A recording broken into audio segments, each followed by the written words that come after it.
if you would have told me 6 years ago that I'd be sitting here talking about how big of a role God has played in my life, I would have told you were out of your mind. You asked me what my quote was, and I said, it's truth is hate to those who hate the truth.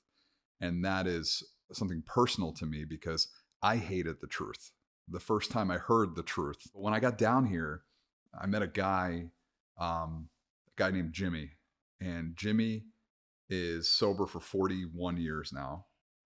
He never made it through high school. And what he told me was, your way sucks. This guy that doesn't have a high school degree is going to tell me that my way sucks, you know? But that was true. The way I had been doing things for so long sucked because I thought that I was in charge and that no matter what, I could figure them out. You know, he told me that you're going to have to form a relationship with this thing called God. It's not that I didn't believe in God, but I never really had a relationship with God. I grew up Jewish, went to synagogue on the high holidays, and asked for all the material things in the world and for all these great things to happen in my life. But did I ever really think about other people? Did I ever really think about anyone other than myself? Did I ever think that maybe there was something greater than me that was controlling the outcomes in my life? And did I ever ask that power to relieve me of the bondage of self, to take away this desire to use cocaine and to fill my body with drugs and alcohol? Like, I never really thought of it that way. And so when Jimmy started kind of describing this to me of what I needed to do, and the thing about him was that this man had a peace about him that I had never really seen in another human being. No matter what happened to him, he was never rattled, and he had a blast. Like, this guy walked around with this giant smile on his face, and you could tell it was real.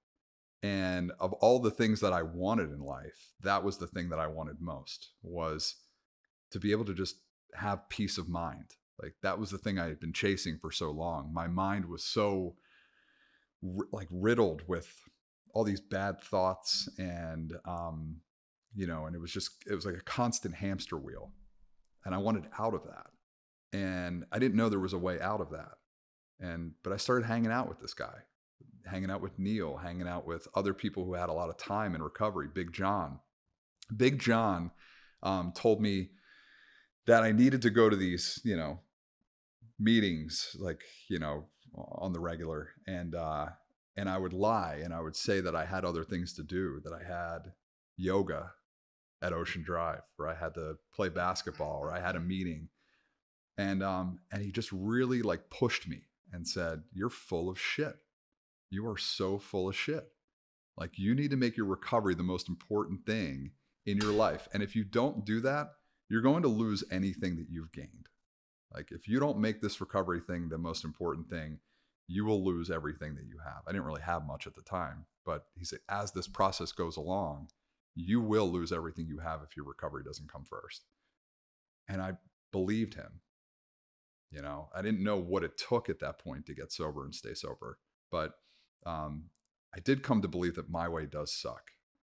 And what that means to me is just that I'm not in the results business. I can't control the outcomes of my life. I don't know what's going to happen tomorrow to me. I don't know if I'm going to drink tomorrow, but I do know that if I put my recovery first today and I put my recovery first tomorrow, then my chances of drinking and using drugs go down significantly.